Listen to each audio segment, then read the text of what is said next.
శ్రీ గురుభ్యో నమః. శ్రీమద్భాగవతమునకు మాస్టారు ప్రసాదించిన వివరణను చెప్పుకుంటూ ఉన్నాము. అందులో భాగంగా వృత్రాసురుని కథ మనం చెప్పుకుంటూ ఉన్నామండి. ఈ కథ చివరికి వచ్చాము. బ్రహ్మహత్యా పాతకము, ఇంద్రుని వెంటబడటము, ఇట్లు మహావికృతమైన రూపముతో బ్రహ్మహత్య వెంటపడగా ఇంద్రుడు భూమిపైన ఆకాశముపైన దిక్కులయందు దిక్కుల సందులయందు పరుగెత్తి తప్పించుకొన చూచెను. దాని బారి నుండి తప్పి చొరబడుటకు సందు దొరకలేదు. నిట్టూర్చుచు తెలిసియో తెలియకయో ఈశాన్య దిక్కులకు పరిగెత్తెను.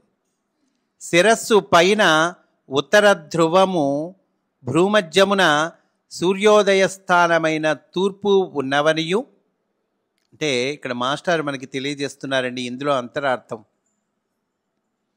భూగోళమునకును మన దేహమునకును గల న్యాసమును స్థాపించుటకు ఇవియే సంకేతములనియు శాస్త్రములు చెప్పుచున్నవి. ఈ రెండు దిక్కుల నడుమ ఆజ్ఞాచక్రమనబడు స్థానమున ఈశాన్య దిక్కున్నది. అక్కడనే జీవునకు మొట్టమొదట నేను అను ప్రజ్ఞాబిందువు మేల్కొనును. కనుక దీనిని బిందుసరము అని కూడా అందురు. మొట్టమొదటి జీవప్రజ్ఞ మేల్కొను స్థానము కనుక ఈ దేహము నిర్మాణము చేయుటకు ముందు ఈశాన్య దిక్కుననే శంకుస్థాపనము జరుగునని కూడా జనశ్రుతి వచ్చినది. వాస్తు విద్యలో కూడా ఇది ఒక సంప్రదాయమైనది అన్నారు మాస్టారు. పంచేంద్రియములు, ఇంద్రియార్థములు, పంచభూతములు మొదలగు వారికి ప్రతీకలైన యమ, వాయు, ఇంద్రాశ్వినుల సంతతిగా దేహాధిష్టాన దేవతలు మహాభారతమున పాండవుల పేర సంకేతము చేయబడిరి. వీళ్ళందరూ దేహాధిష్టాన దేవతలండి. వీళ్ళనే మహాభారతంలో పాండవులుగా మనకి చూపించారు. ఏమిటండి అవి? పంచేంద్రియములు, ఇంద్రియార్థములు, పంచభూతములు మొదలైన వాళ్ళకి ప్రతీకలు వీళ్ళందరూ కూడా. యమ, వాయు, ఇంద్ర, అశ్వినులు వాళ్ళనే మనకి పాండవులుగా మనకి చూపించారు. వారికి భౌతిక దేహము నిర్మాణము చేయబడుట మయసభగా సంకేతము చేయబడినది. దానిని నిర్మించుటకు కావలసిన సంభారములను సేకరించుటకై మాయాసురుడు పోయిన దిక్కు కూడా అదియే. ఎందేని నిఖిల భూతేశుండు సృజించే సచరాచరములైన జగములెల్లా అని ఈశాన్య దిక్కునకు పోవుట వర్ణింపబడినది. అచ్చట బిందుసరము నుండి పూర్వమే యజ్ఞశేషములుగా సిద్ధపరుపబడిన వస్తువులను స్వీకరించనని కూడా చెప్పబడినది. ప్రస్తుతము ఇంద్రుడు పారిపోయినది అచ్చటికే. అచ్చట గల ప్రజ్ఞకు జన్మ మృత్యు జరా వ్యాధులుండవు.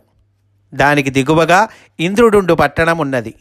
అచ్చట గల ప్రజ్ఞను ఈ దోషములన్నీ బ్రహ్మహత్యారూపమున భయపెట్టును. ఇంద్రుడు ఈశాన్య దిక్కుకు పరిగెత్తుట అనగా యోగాభ్యాసమునందు సమాధి స్థితి, ఆ సమాధి సిద్ధించి జీవుడు ఈశ్వరుని యందు ఉండుట అదండి. ఇంద్రుడు ఈశాన్య దిక్కుకు పరిగెత్తడం అంటే అర్థం ఏంటి? ప్రతిదానికి మనకి కథాపరంగా చూస్తే ఈ కథ ఏదో ఫూలిష్గా ఉన్నట్టుగా ఉంటుందండి. కానీ ఇది అర్థవాదములు ఇవన్నీ కూడా. దాని లోపల ఒక అర్థం దాగి ఉంటుంది. ఆ లోపల దాగి ఉన్న అర్థాన్ని మాస్టారు ప్రకాశితం చేస్తూ ఉన్నారు. ఇంద్రుడు ఈశాన్య దిక్కుకు పరిగెత్తుట అనగా యోగాభ్యాసమునందు సమాధి సిద్ధించి జీవుడు ఈశ్వరుని అందు ఉండుట. ఈశాన్య దిక్కునకు సంకేతమైన ఈ స్థానమునే జ్ఞానమునకు ఉషస్సు అని వేదములు చెప్పుచున్నవి. మేధాస్వరూపమగు అశ్వమునకు శిరస్సు అని కూడా చెప్పుచున్నవి. అది ఏ మేధ్యాశ్వము. ఉషావా అశ్వస్య మేధ్యస్య శిరః అని బృహదారణ్య విద్య చెప్పుచున్నది. ఇది ఏ అశ్వశిరస్సు. ఇచ్చటికి పారిపోయిన ఇంద్రుడు విష్ణువు ప్రజ్ఞను పొంది బ్రహ్మహత్య నుండి దూరమగును. అప్పటి ఇంద్రుని ఇంద్రావిష్ణువని వేదములు కీర్తించును. అతని స్థానమున ఇంద్రుడుగా పనిచేయుటకు మరి ఒకడు కావలెను. సత్కర్మల పుణ్యఫలములచే నిర్మింపబడిన మూర్తి ఒకడు ఇంద్రుడుగా పనిచేయుచుండును. వాడే నహుషుడు. ఈ వివరాలన్నీ మాస్టర్ చెప్తూ ఉన్నారండి. 100 యజ్ఞములు చేయగా 99వ అగు శుక్రము ఉద్భవించును. అది సత్కర్మల వలన బ్రహ్మవర్చస్సుగా మారి ఓజస్సు, సహస్సు, బలము, భ్రాజస్సు, దేవతల వెలుగు అను స్థితులు దాటి ఇంద్ర పదవిని అలంకరించును. కాన పుణ్యకర్మ ఫలములపై ఆధారపడిన తెలివి నిత్యము కాదు. వయస్సుతో కామము కలిగినప్పుడు స్త్రీ పురుషాకర్షణ పుట్టును. ఇది ప్రజాసర్గమునకై దాంపత్య రూపమున దేవతలచే కల్పింపబడినది కనుక తప్పదు. ఇట్టి ఆకర్షణనే నహుషుడు శచీదేవిని కోరుటగా చెప్పుదురు. దానితో ఈ దేహమనం బ్రహ్మరథమున వెన్నెముక వెంట సప్తర్షుల ప్రజ్ఞలచే మోసుకొని రాబడి సర్పముగా పడియుండునట్లు శాపము పొందును. అనగా శుక్రముగా గర్భస్థుడై బద్ధుడగును. ఇంతలో మొదటి ఇంద్రుని బ్రహ్మహత్య తొలగిపోవును. అతడు దిగివచ్చి మరలా స్వర్గమును పరిపాలించును. అనగా వయోధర్మమును బట్టి సంస్కారమును బట్టి మోక్షధర్మము అబ్బి నారాయణ లోకము సిద్ధించును. ఈ ఇతిహాసములన్నిటికీ సంకేతము కానీ పరమావధి కానీ మన జీవిత పరిష్కారములే. వేదోపనిషత్ పురాణముల యందు అందుగల కథల పరమార్థము మన జీవిత పరమార్థమే కనుక అవి మాత్రమే నిజమైన ప్రజాకవిత్వము అంటున్నారండి మాస్టర్. ఇక మళ్ళీ కథాభాగంలోకి వద్దామండి. ఆ ఈశాన్య దిక్కున మహాపుణ్యములకు రాశి అయిన మానస సరస్సు కనిపించెను. అందొక్క పద్మనాళములో ప్రవేశించెను. అంటే మాస్టర్ చెప్తూ ఉన్నారు, ఏమండి ఇక్కడ మానసు సరస్సు కనిపించటం ఏంటి, అందొక పద్మనాళం ఉండటమేంటి, అక్కడే ప్రవేశించటం ఏమిటి అంటే వెన్నెముక లోపలి బ్రహ్మరంధ్రమే ఈ పద్మనాళము. వెన్నెముక లోపల ఈ బ్రహ్మరంధ్రం ఉంటుంది, అదేనయ్యా పద్మనాళము. అందు రూపాదులు లేని ఆకాశమూర్తిగా జీవుడుంటును. ఆ పద్మనాళమునందు ప్రవేశించి ఆ రంధ్రములో కలిసిపోయి బ్రహ్మహత్య విమోచనము కొరకై 1000 సంవత్సరములు ఉండెను. అప్పుడు అతనికి భోగములేమియూ లేవు. అది పరమేశ్వరుని దిక్కు లోపలి భాగమగుట వలన ఆ బ్రహ్మహత్యకు ప్రవేశము లభింపలేదు. కథలోకి వస్తున్నామండి. ఈ లోపున స్వర్గమునందు నహుషుడను రాజు ఇంద్ర పదవిని అలంకరించి ఉండెను. అతడు విద్యాబలము, తపోబలము, యోగ బలము సాధించి ఆ పదవిని అలంకరించెను. ఈ లోపును నహుషుడు అనేటువంటి రాజు ఇదిగో ఇంద్ర పదవిని అలంకరించాడండి. తక్కువడా అంటే కాదుట, విద్యాబలము, తపోబలము, యోగ బలము సాధించి ఆ పదవిని అలంకరించాట. కొంతకాలము తరువాత సంపద వలన అతనికి మదము పుట్టెను. కన్నుగానక ఇంద్రుని భార్యను కోరెను. ఇంద్రుడు వచ్చు వరకు నాకు భార్యగా ఉండుము అని పలికెను. బృహస్పతి సలహాపై శచీదేవి నహుషునితో ఇట్లనెను, నీవు పల్లకి ఎక్కి రావలెను, బ్రహ్మర్షులు దానిని మోచుకొని రావలెను, అట్లయినచో నన్ను అనుభవింపవచ్చును. ఆ మాటలు విని అతడు ఋషుల వాహనమెక్కి వచ్చుచు అగస్త్యునిచే శపింపబడి కొండ చిలువ గర్భమున పుట్టెను. నహుషుడండి కొండ చిలువ గర్భంలో పుట్టాడు. ఎందుకని?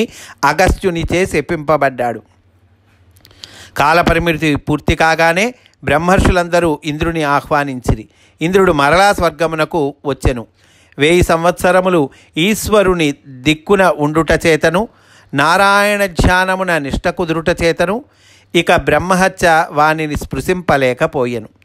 బ్రహ్మర్షులందరితో కూడినవాడై వారందరినీ పూజించి ఇంద్రుడు అశ్వమేధ యాగ దీక్షను స్వీకరించెను.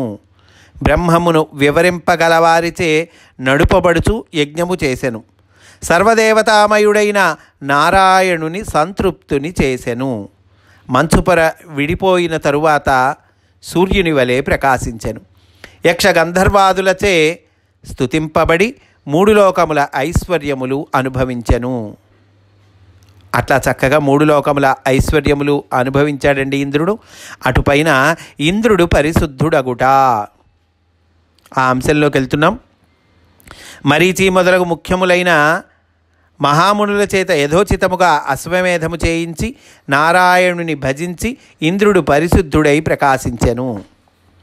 నారాయణుడనగా క్రూరకర్మల మహాసముద్రమును శోషింపజేయునట్టి అగస్త్యుడు, పాపములను చెట్లతో నిండిన అరణ్యమునకు అగ్నిహోత్రుడు, దోషములను విషయములను కబళించునట్టి శంకరుడు, మహాపాపము అను ముదురు చీకటిని కరగించు భాస్కరుడు, ముక్తిలోక సామ్రాజ్యమునకు భోగముల సామ్రాజ్యమునకు అతని నామోచ్చారణమొక్కటే కారణము. వృత్రాసుర వధ అనబడు ఇతిహాసమును భక్తితో చదివినను విన్నను గ్రంథమున వ్రాసినను కూడా సకల దుఃఖములు తొలగును. ఫలశ్రుతి చెప్తూ ఉన్నారండి. వృత్రాసుర వధ పూర్తిగా వస్తోంది. కావలసినవన్నీ సమకూరును, ఆహ్లాదము కలుగును, భక్త్యావేశము అననేమో తెలిసి ఆ వైభవము దర్శనమిచ్చును, భక్తులను వర్ణించుటయందు అభిలాష కలుగును, దేవతలు సంతోషించి విజయము చేకూర్తురు.